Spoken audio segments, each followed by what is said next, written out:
ओम श्री परमात्मने नमः। चतुर्थ अध्याय श्लोक 10 से 11 है। वीतराग भय क्रोधा मन्मया मामुपाश्रिताः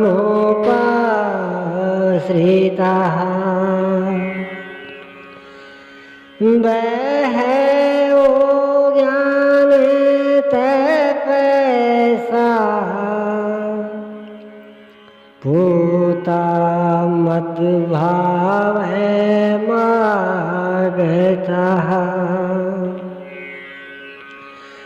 राग और विराग दोनों से परे वीतराग तथा इसी प्रकार भय अभय क्रोध अक्रोध दोनों से परे अनन्य भाव से अर्थात अहंकार रहित मेरी शरण हुए बहुत से लोग ज्ञान तप से पवित्र होकर मेरे स्वरूप को प्राप्त हो चुके हैं।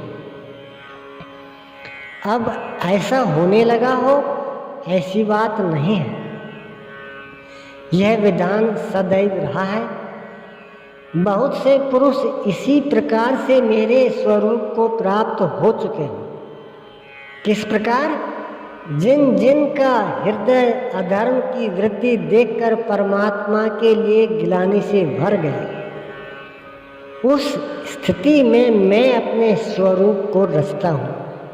वे मेरे स्वरूप को प्राप्त होते हैं, जिसे योगेश्वर श्री कृष्ण ने तत्व दर्शन कहा। उसे ही अब ज्ञान कहते हैं। परम तत्व है परमात्मा। उसे प्रत्यक्ष दर्शन के साथ जानना ज्ञान है। ऐसी जानकारी वाले ज्ञानी मेरे स्वरूप को प्राप्त करते हैं। यहाँ यह प्रश्न पूरा हो गया। अब वे योग्यता के आधार पर भजने वालों का श्रेणी विभाजन करते हैं।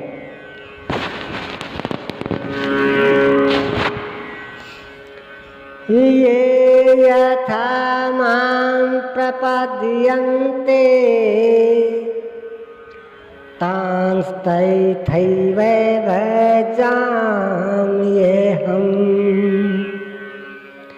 मैं वर्तमानुवर्तन्ते मनुष्यः पार्थ सर्वशः।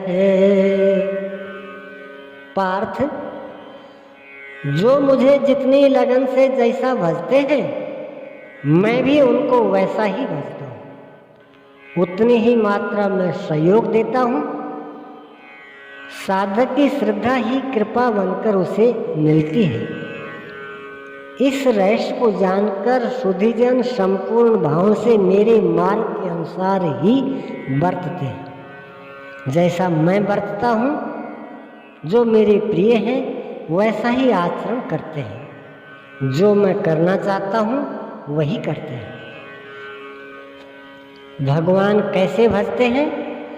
वे रथी बनकर खड़े हो जाते हैं, साथ चलने लगते हैं। यही उनका भजना है। दूषित जिनसे पैदा होते हैं उनका विनाश करने के लिए वे खड़े हो जाते हैं। सत्य में प्रवेश दिलाने वाले सद्गुणों का परित्राण करने के लिए वे खड़े हो जाते हैं। जब तक इष्टदेव हृदय से पूर्णतः रथी न हो और हर कदम पर सावधान न करे, तब तक कोई कैसा ही भजनानंदी क्यों न हो, लाख आंख मूंदे, लाख प्रयत्न करे, वह इस प्रकृति के द्वंद्व से पार नहीं हो सकता। वह कैसे समझेगा कि वह कितनी दूरी तय कर चुका, कितनी शेष है। इष्ट ही आत्मा से अभिन्न होकर खड़े हो जाते हैं और उसका मार्गदर्शन करते हैं कि तुम यहाँ पर हो, ऐसे करो, ऐसे चलो। इस प्रकार प्रकृति की खाई पाटते हुए सनई सनई आगे बढ़ाते हुए स्वरूप में प्रवेश दिला देंगे। भजन तो साधक को ही करना पड़ता है, किंतु उसके द्वारा इस पथ में जो दूरी तय होती है वह इष्ट की देन है। ऐसा जानकर सभी मनुष्य सर्वभावेन मेरा अनुसरण करते हैं। किस प्रकार वे बरतते हैं। ओम श्री सद्गुरुदेव भगवान की जय।